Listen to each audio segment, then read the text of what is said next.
Welcome to the English with Kirsty podcast from www.englishwithkirsty.com. Here I'll be sharing with you tips, information and other learning resources so that you can improve your business English.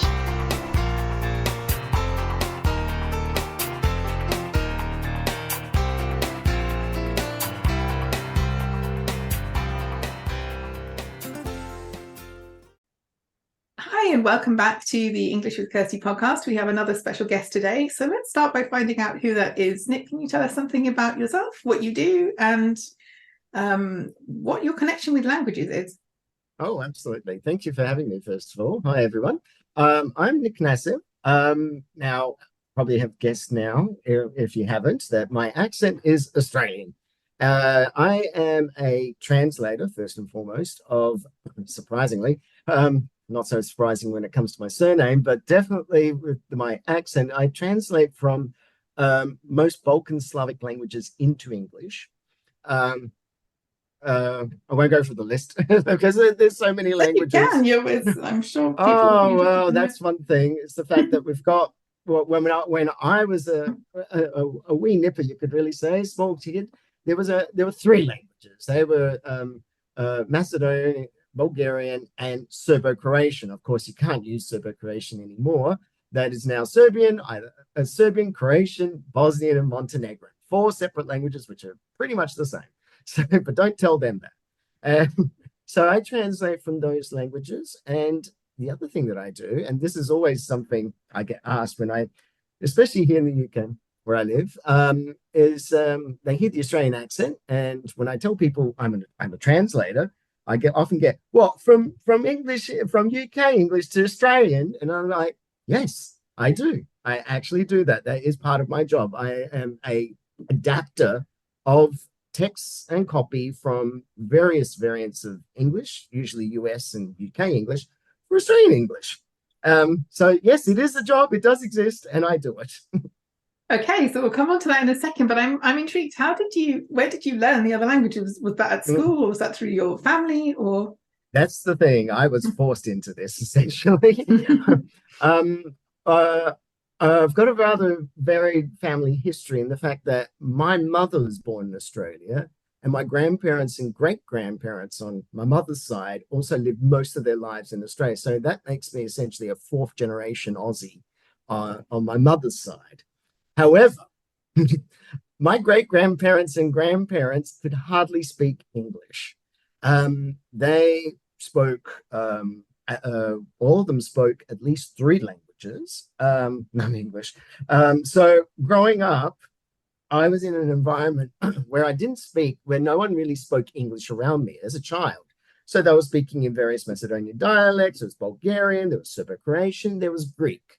So as a child, if you wanted to eat, you couldn't say, oh, I want to eat something, because most of them couldn't even understand English. So I'd have to say, nešto. You had to say it in their language. So I was, by needed to learn these languages. And luckily for me, I found that quite fun. I found that interesting. And I've pursued that since I was a young child, and have done further study to get to the point where I translate from these languages. And I do also know many other languages. I did go to university and I studied Spanish and Mandarin Chinese. But it's always, I always get drawn back to the Balkan languages. It's the thing, it's part of me.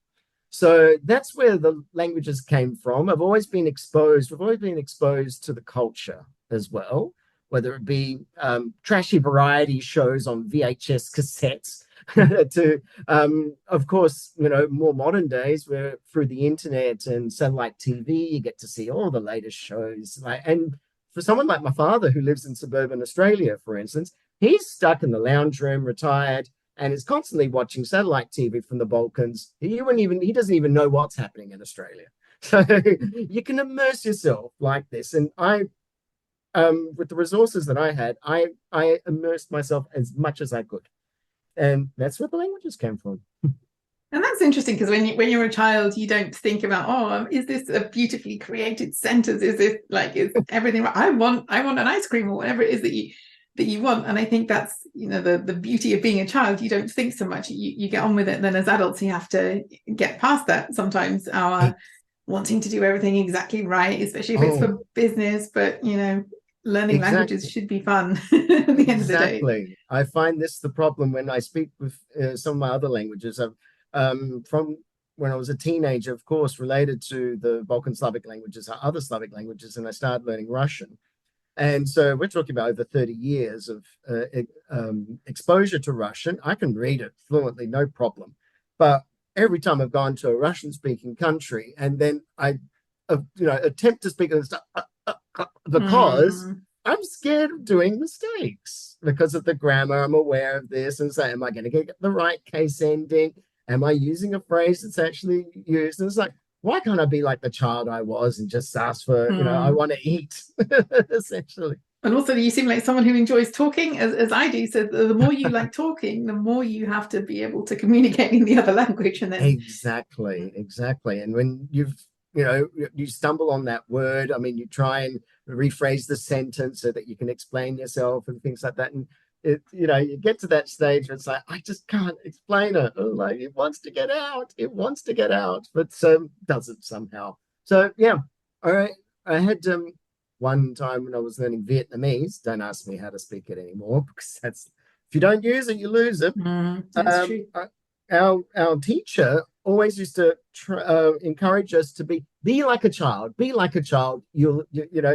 Children learn everything, essentially. So he made our classes as silly as possible so that we could actually learn the words and everything about the Vietnamese language. It did work when, asked me 30 years ago about that. And yes, it was working. So yeah, it would be great to be a child. That's the right attitude.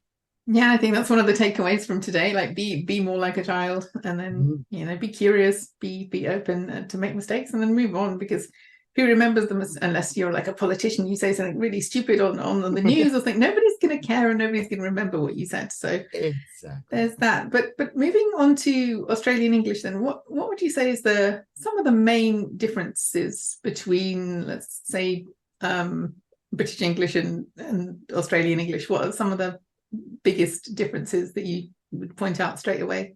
One of the things, I think, of course, the biggest difference is when it comes to speaking. We've got our own unique accent, so on a audible basis, that's where the biggest differences occur. Of course, we love using our noses with these nasal sounds as well. Especially when, I think, the type of Australian English that most people outside of Australia are, well, identifiably Australian and have been most exposed to, are people such as, if we're going back, Crocodile Dundee and then the Crocodile Hunter, who are speaking in what is known as a broad Australian accent.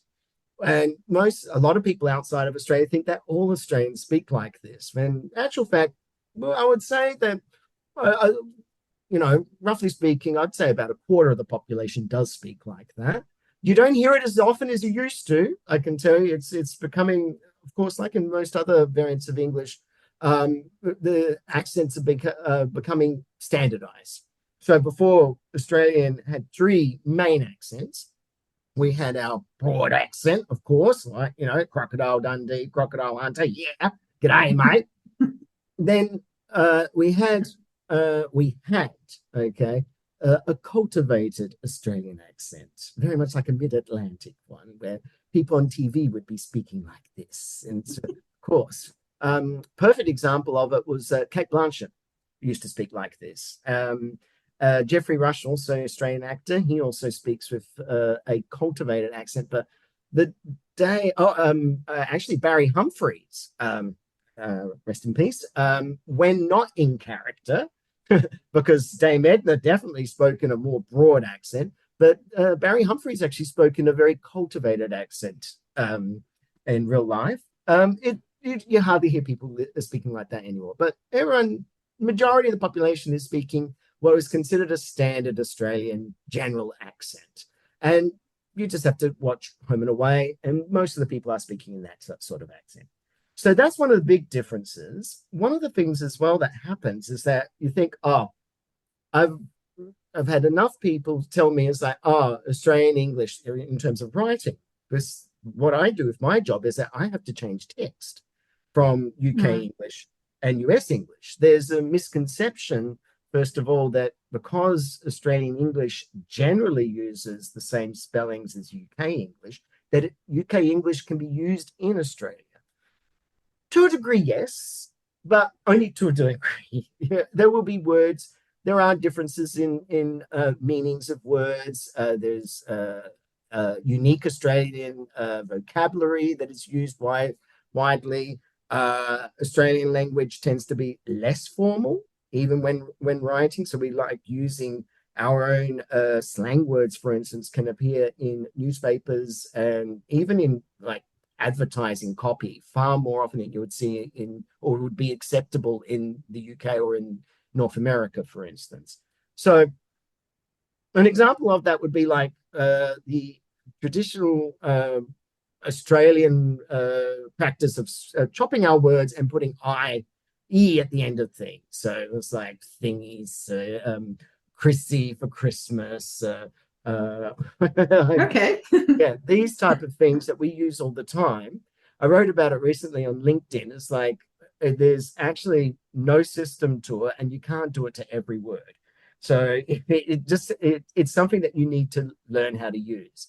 It's like a language. You can't just make up your own words, or people look at you like, what are you talking about? Exactly. Or why? And that's what something, as an example that I used, was last year when the Women's Football World Cup was happening in Australia and New Zealand. The US team had a tweet where they said that they were training under the lights in Melbourne, which supposedly is their interpretation of what Australians would call Melbourne, the big city in Australia. Outrage. Oh, no way.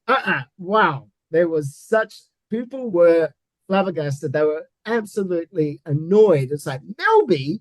No one calls it Melby. What did you do to our city? Yeah. Yes, like one journalist even said that this, anyone calling Melbourne Melby deserves immediate prison time. So yeah, banishment, like total banishment. Yeah, which is a bit ironic for Australia, but there's a certain system where there are acceptable words that are used. I think the most famous word where this has actually happened is selfie, which is an Australian word that went international. I don't think I never knew hardly that. Okay. a language which doesn't use the word selfie these days, which is quite amazing. So yeah, so that's a perfect example of Australian English taking a word, putting an E or making it into a diminutive, and then catching on worldwide. So that's something that's very common about Australian English, and we like using these words on a regular basis. So, but this place name thing, that works with other places.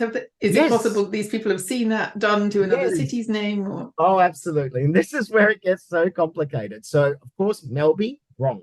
Yeah, you could call it Melbs, but you've got to have the right character to say Melbs and the right time and place for it. Sydney, its diminutive is sitters, but really don't use it. That's my advice. But Brisbane, the third largest city in Australia, is regularly called Brizzy. So and that's okay. That won't get you. That's perfectly fine. Thrown into prison. Yeah. Okay. So you really have to know, or you have to know someone who knows. You don't need to know everything, but you do. If you're creating some kind of marketing copy or something, you need to get it right. Otherwise, you get the wrong kind of publicity. Very much so.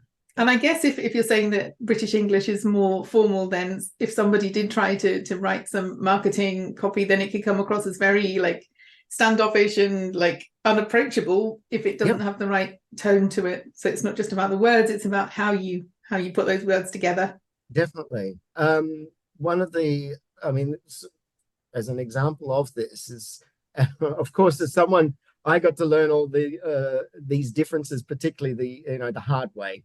Coming from Australia, moving via North America to the UK, and in a very short period of time, living in environments of different forms of English. And that was a baptism of fire, I have to say, where using the Australian English that I thought was universal, every English is exactly the same as this, finding out the various words, and most importantly, the type of language, the tone, the register that is used, whether it be in everyday conversation or in an email that you write to as official correspondence, have different levels in different English-speaking countries.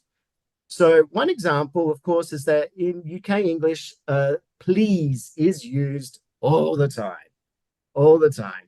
to the degree Too that much, I would say, but yeah. Okay. oh, please this, please that, please, and also along with that, you would like, would you like? Would this be? There's a lot of conditional sentences there. Would Would you it be like? possible? Would it be possible? Australians don't have time for that, you see. Please, yes, you've got to have a please, usually at the beginning. After that, if you're going to be using please every single sentence, we're like, what's your story here? Cut the crap, really. Stop wasting my time. Yes, exactly. Get to your point. We're not US English gets even more direct there. They don't really like please at all. It's too much. It's seen as if you're lowering yourself in a way. But with Australian English, it's like, yeah, we're cordial, but we, all this sort of, oh, would you like? It's too reminiscent of that a cultured English, cultured Australian accent. So since we've moved on from that, using that type of tone is just so not appropriate for Australia. Yeah, they're just, we like to see ourselves as being laid back. Is that the same with not saying sorry all the time? Like some of my German clients said that's something they notice when they come here to the UK. It's like, why do you say sorry when somebody walks into you? It's clearly their fault, but you're still saying sorry. Why? Exactly. Yeah, sorry. It's not, of course, we do use it, but it's not to the same degree as you use it in UK English. It's considered to be, too much. It's way too much. Like say for instance you're at a club or something and people smash into you, you don't say sorry, they're in the way anyway, so you just make your way through. So in that respect, when I've been on a very busy tube train and I've pushed people out the way sort of thing, it's a very true Aussie style, I have to say, especially if you've been on a train in Sydney. And I haven't said sorry or excuse me or something like that, and of course it appears to be that I'm very rude. In London rush hour, that's probably acceptable, but it depends on tourists are. Exactly. So the register and the tone are very important when changing things. And it's you know what, it might not seem obvious, especially when it's written down, but for someone like myself has lived in these different environments where English is spoken, it's very obvious. I think that's where where the adapters, whether it be into Australian English or any other variant of English, who know their markets, so they know, so you've got people who adapt into UK English or US English, Canadian English, they know their markets so well, and they're able to explain what are the things within the text that the general public would read it and think there's just something off here, but they won't be able to explain what's off. But us adapters and localizers, we know what's off. Yeah, and people won't necessarily tell you that I'm not buying your products because the way you wrote that just makes me want to go elsewhere. That they will just not buy them. That's right. And then they can make an assumption as to, oh, well, the Australian market doesn't want my products, but really it could just be something as simple as just the way you were promoting them. Because I remember I went on a German marketing course because I speak German, and my idea was go on the marketing course in German so it would help me to market my services better in English, which was a good idea in theory, but the course was very much based on the kind of marketing that would work in the US. Some of the strategies and the way of selling things, and it didn't sit right with me. And because most of my clients are in Europe, there's a lot of differences within Europe, sure, but I knew that this wouldn't work for me, and I also didn't think it would work for my clients. So you have to because this was based on an American course, I believe. So it's also about knowing what's going to work, but you don't know what you don't know. And if that had been somebody that, I don't know, hadn't noticed that, they could just take all this advice on board and then wonder why wonder why it wasn't working. But Exactly. you have to know your audience, and if you don't, find someone who does. Exactly. I mean, so we've got. Sorry, I'm just interested to go back to this what you were saying about the cultured accent dying out and not being cool anymore. Was that like an active thing, or did it happen organically, or did somebody say like, why are you doing this? Why do you want to sound like this? And was there like a reason why that changed, or did it just happen? It was an organic, slow process, let's just say. It really did come about when it's relative to the change in attitudes towards Australia and the way that it perceives itself with its relationship in particular with the United Kingdom. The reason why a cultivated accent really did develop, actually, it wasn't something that, it was present prior to World War II. And it usually was to distinguish people between, I was born in the motherland. So people who were English, British in particular, so it was an identifier, you could say. However, after World War II, there was a rather strange policy in the fact that ABC Radio, so the equivalent of the BBC in Australia, decided that having Australian accents on radio is not fitting for the population because they're not speaking properly, are they? So instead of actually even getting Australians with a cultivated accent, they would import British presenters who had been on the BBC to come to Australia and read the news. So we had BBC accents presenting the news and on newsreels, and then even at the beginning of TV in Australia. Really bizarre. So, of course, you're listening to the ABC. And then, of course, people are listening to us speaking like this.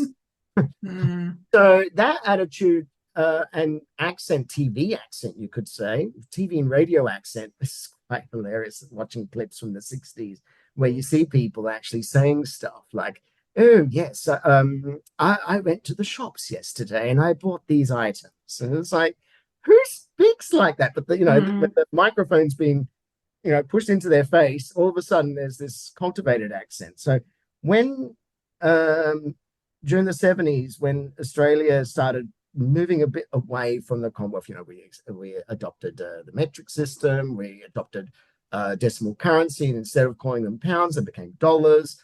There was Australia became even more multicultural, so the British element in the population decreased over time. So the ties to the UK were reduced. And so there was a greater confidence within people to actually speak a more Australian accent on television. And I think that was the thing that really changed things there. So by that time, by the 80s, speaking in a cultivated accent was considered to be pompous and even foreign.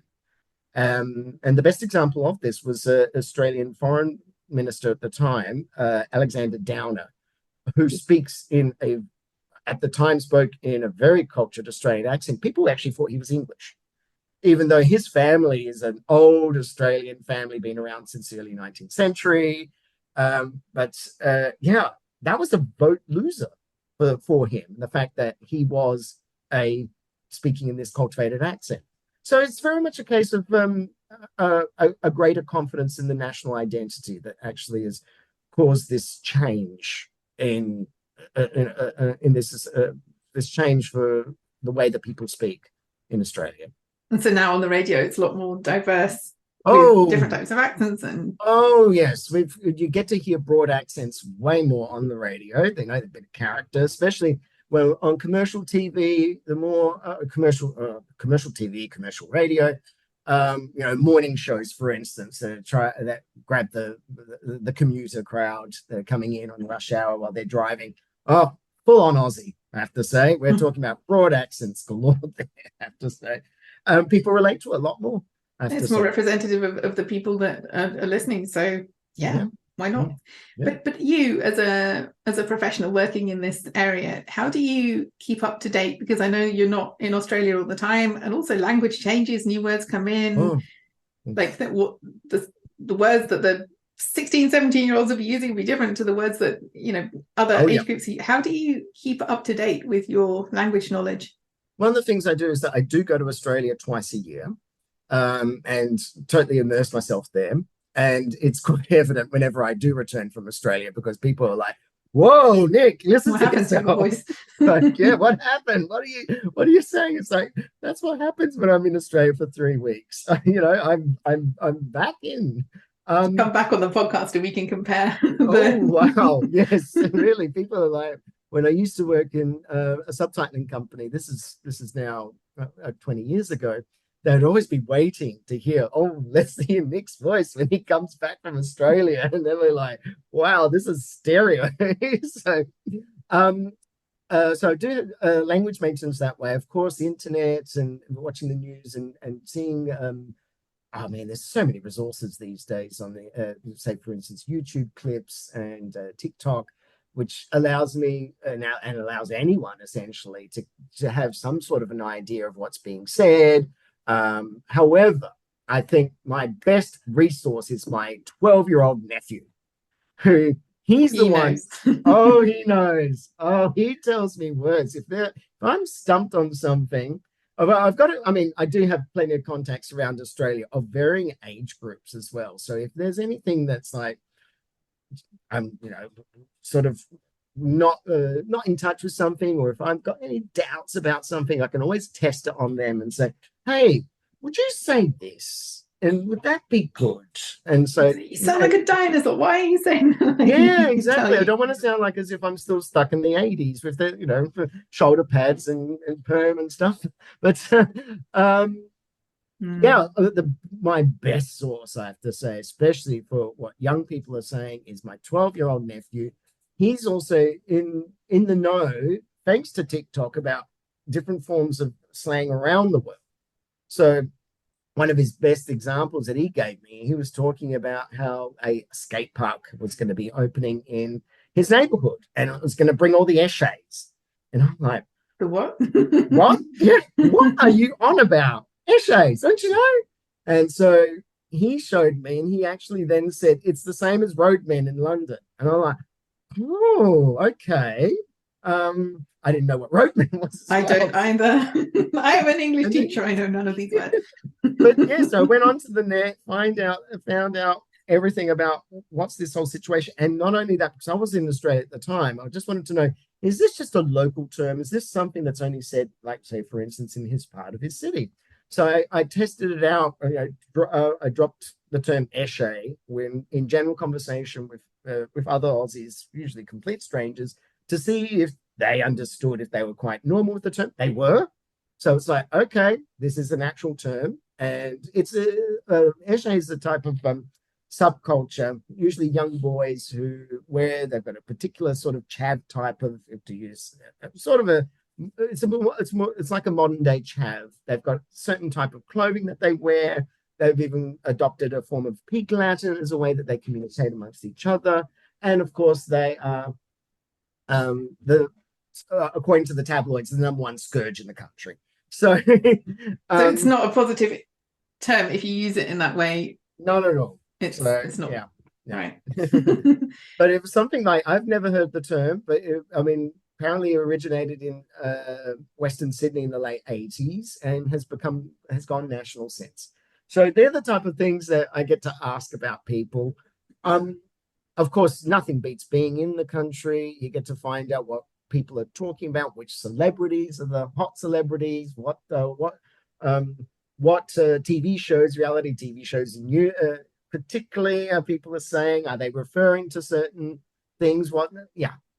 That's the stuff. So that's why I go back twice a year at least. Yeah, it's research. It's apart from getting away from the winter here, it's also research. Oh.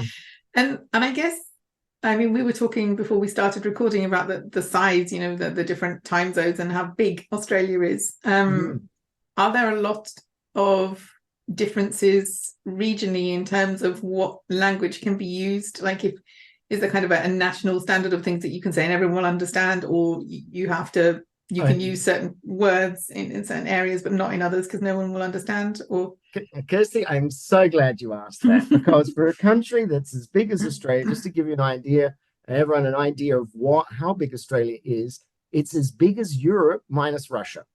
Okay, so we're talking, or as big as the 48 states of the United States.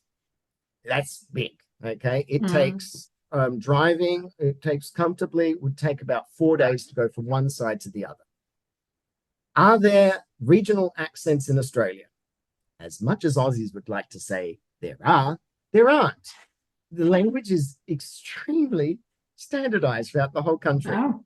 I didn't expect that answer. Okay. Yeah, that's the thing that's most surprising about Australia is that's such a huge country, and it is so standardized. To give an example, I've been told by the way that I speak, it's like, oh, that's an Adelaide accent. Oh, that's a Brisbane accent. That's a Perth accent. That's a Melbourne accent. I'm originally from Adelaide. That's the in South Australia. The only regionalisms that we have, really, if we're talking about things, some areas have got more broad accent speakers than others, such as Queensland, especially in rural areas. South Australia, for instance, used to have a more distinct accent with, would pronounce a few words differently than the rest of Australia. So, and this would be more towards the cultivated Australian accent. So, for instance, in South Australia, in Adelaide, they've got a radio station, Fresh FM, and it's the home of dance, which makes other Australians laugh because the rest of Australia calls it dance. So these small things, instead of school, as you would like, that's almost like 2 syllables, school, that you would say in many parts of Australia. In South Australia, you say school. So small things. There's, when it comes to vocabulary, people love to like, oh my God, you say these words differently. But I'd have to say that the amount of, it's more the same, like, same interest as like in the UK, whenever you ask somebody, oh, how do you say a bread roll, essentially? Oh, do you call it a bath? It's the same sort of interest that happens, but the amount of words that there is actually a major difference between regions in Australia is just a handful, really. The only other also difference that's been happening over the past 3 decades is that in Victoria, Melbourne, started off in Melbourne, now it has spread to other parts of the state of Victoria, is that the initial E in words is now being pronounced with an at sound. So there are people in Melbourne that pronounce it as Melbourne. And so that has extended also to other words. So there's no difference between celery and salary the way that some people speak in Victoria. But that's it. Really. Yeah, well, that makes your job easier then, if you don't have to think about that. Yeah, there's only one of the things, there's difference in words in how you say swimsuit, for instance. And also when it comes to what in the UK are known as trainers, which in parts of Australia you call them sneakers, you call them joggers, you call them sand shoes. However, there are ways of getting around it, essentially. It's just the fact that you need to know not to use the word, say, for instance, trainers for Australia. You just say sports shoes. Yeah, everyone understands that. Okay. But it's also important to know the words that people don't understand. Exactly. Like from being from here, I would think everyone knows what trainers are, but if you don't, then you've maybe lost an important part of your message. Yeah, exactly. So I came across you and your content on LinkedIn. Is that the place where you like to be, or are there other platforms that you use where people can get in touch with you? Yeah, I'm mainly on LinkedIn. That's where I write most of my stuff. And of course, I write a lot about the idiosyncrasies of Australian English, especially the more funny side of things. Yeah, I like that. I've seen some of your posts and I've learned a lot as well because, it's, we don't think about these things until somebody starts talking about them. So that's right. Yes. Using the word root in Australia, for instance, is always fraught with danger. So it's one of those innocent things, which always was the thing that whenever we'd have exchange students from the United States and Canada, one of the things that they would often say was that, I've learned very quickly not to use the word I root for a team. So, which would always elicit a huge laughter from the crowd, essentially the Aussie crowd. But yes, I'm mainly on LinkedIn. I do have a blog, but that is currently in the works because a new website will be coming along very shortly. It's under construction. But yeah, follow me on LinkedIn and you'll find out way more about some of the weird aspects of Australian English. So I'll add your LinkedIn link to the show notes page, and when the website's finished, you're welcome to let me have the link, and I'll add that as well afterwards when it's done, so we don't have a broken link. And yeah, thank you for coming in and sharing with us about Australian English. I learned things I'm sure that the listeners have as well. Thank you very much. Have a good time in Australia. Thank you very much. Yes, I'll have a bonzer of a time. Might as well add it in. Thank you. See you soon. Bye. Bye. I hope you enjoyed this episode of the English with Kirsty podcast. If you have any questions or comments, my email address is kirsty@englishwithkirsty.com, or you can go to www.englishwithkirsty.com/podcast, where you'll find information about the individual episodes.